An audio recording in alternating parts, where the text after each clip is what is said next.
کرم مانگتا ہوں عطا مانگتا ہوں الہی میں تجھ سے مدد مانگتا ہوں الہی میں تجھ سے مدد مانگتا الحمدللہ رب العالمین والصلاة والسلام علی سید الانبیاء والمرسلین اما بعد فاعوذ باللہ من الشیطان الرجیم بسم اللہ الرحمن الرحیم قال اللہ تبارک وتعالی فی القرآن المجید والفرقان الحمید ان اللہ وملائکتہ یصلون علی النبی یا ایہا الذین آمنوا صلوا علیہ وسلموا تسلیما اللہم صلی علی سیدنا ومولانا محمد وبارک وسلم وصلوا علیہ۔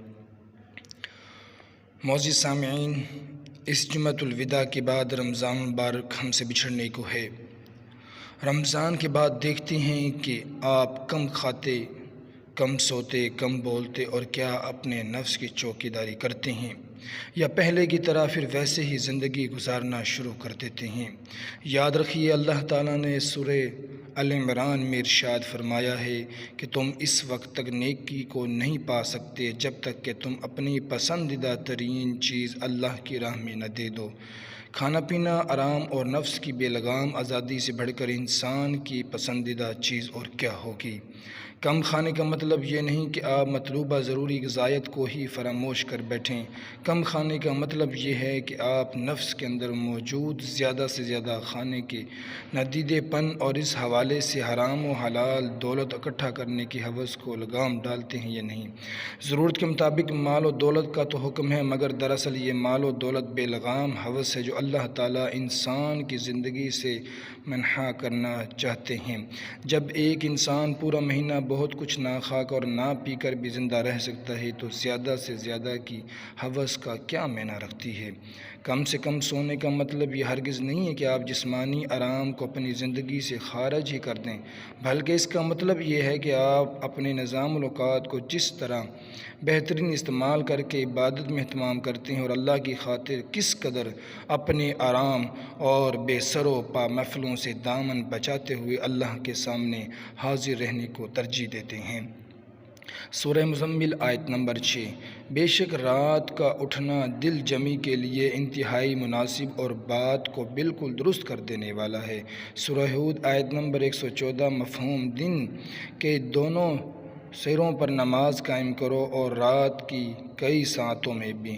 سورہ زاریات آیت نمبر 16، 17، 18۔ مفہوم ان کے رب نے انہیں جو کچھ عطا فرمایا اسے لے رہے ہوں گے، وہ تو اس پہلے ہی نیک تھے، وہ راتوں کو بہت کم سویا کرتے تھے اور صبح کے وقت استغفار کیا کرتے تھے۔ کم بولنا زیادہ غور کرنے سے عبارت ہے۔ روزے کے دوران شدید بھوک اور پیاس ہمیں خود بخود خاموش کرا دیتی ہے۔ رمضان مبارک میں اعتکاف میں بیٹھنے میں کیا راز پوشیدہ ہے؟ دراصل اس کا مطلب یہی ہے کہ آپ دنیا و مافیہ سے الگ سے لو لگا لیتے ہیں اور اللہ سے لو لگا لیتے ہیں اور اس دنیا اور اخروی دنیا سے متعلق سوالات پر غور کرتے ہیں اور اپنی زندگی کا جائزہ لیتے ہوئے اپنے نفس کی چوکیداری کا فریضہ سر انجام دیتے ہیں۔ غور کرنے کا مطلب یہ بھی ہے کہ آپ جیسے رمضان مبارک میں اپنے روزے کی حفاظت کے لیے اس بات کو ملحوظ خاطر رکھتے ہیں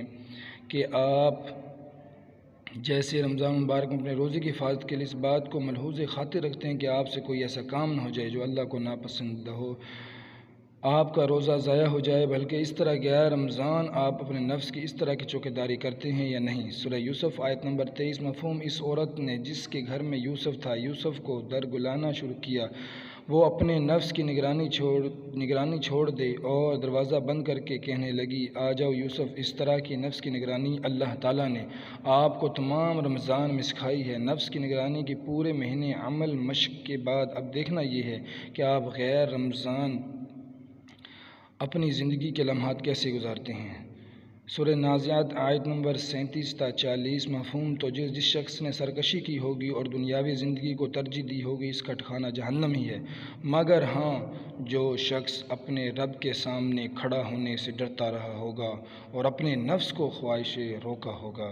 حضرت معاذ رضی اللہ تعالیٰ عنہ سے ابن ماجہ کی حدیث میں مروی ہے کہ آپ صلی اللہ تعالیٰ علیہ وآلہ وسلم نے اپنی زبان کو پکڑ کر فرمایا، اس کو روک رکھو۔ میں نے عرض کیا، اے اللہ کے نبی صلی اللہ علیہ وسلم، جو گفتگو ہم عام طور پر کرتے ہیں کیا اس پر بھی مواخذہ ہے؟ آپ صلی اللہ تعالیٰ علیہ وآلہ وسلم نے ارشاد فرمایا، اے معاذ، لوگوں کو جہنم میں اوندے منہ گرانے کا باعث صرف ان کی زبان کی کھیتیاں یعنی غیبت، بہتان، گالیوں بھری باتیں ہی تو ہوں گی۔ سورہ بنی اسرائیل آیت نمبر 32 میں اللہ تعالیٰ ارشاد فرماتے ہیں کہ زنا کے قریب بھی مت جاؤ کیونکہ وہ بڑی بے حیائی ہے اور بہت ہی بری راہ ہے۔ تفاسیر کے مطالعے سے یہ بات واضح ہوتی ہے کہ قریب جانے سے مرد ان افعال، حالات اور افراد سے دور رہنا ہے جو زنا کا باعث بن سکتے ہیں۔ دیکھنا یہ بھی ہے کہ رمضان المبارک نے آپ کو نفس کی جس چوکیداری کا درس دیا ہے، آپ زبان اور زنا کے حوالے سے کس قدر اہتمام کے ساتھ اس کی خبر رکھتے ہیں۔ وہ لوگ کون ہیں جو آپ کو غیبت، گالی، بہتان، فحش گفتگو اور لاعانی یعنی باتوں میں الجھا کر آپ کے وقت اور مستقبل دونوں کو داؤ پر لگا دیتے ہیں۔ رمضان مبارک نے آپ کو یہ درس بھی تو دیا ہے کہ بھوک، پیاس اور مادی آسائشوں کی کمی انسانی زندگی پر کس قدر شدید اثرات مرتب کرتی ہے۔ یوں آپ کو اپنے آس پاس کے لوگوں کے ساتھ بہتر رویوں اور احساس کی روش قائم رکھنے کا امتحان شروع ہونے کو ہے۔ سورہ ال عمران آیت نمبر 186 مفہوم: یقیناً تمہارے اموال اور نفس سے تمہاری آزمائش کی جائے گی۔ آپ صلی اللہ علیہ وسلم کی حدیث کے مطابق تو ایمان مکمل ہی تب ہوتا ہے جب ہم اپنے مسلمان بھائی کے لیے بھی وہی پسند نہ کریں جو اپنے لیے کرتے ہیں۔ ہماری زندگی کا مقصد حقوق اللہ اور حقوق العباد ہماری تکمیل ہے۔ حقوق اللہ اور حقوق العباد واضح ہے اور آپ صلی اللہ علیہ وسلم کی صورت ان حقوق کی ادائیگی کا معیار بھی واضح ہے۔ ہم میں سے ہر ایک کو ان دو قسم کے حقوق کی تکمیل کے حوالے سے دنیاوی زندگی میں اپنے اختیار اور شیاطین کی موجودگی میں آزمائش سے دوچار کر دیا گیا ہے۔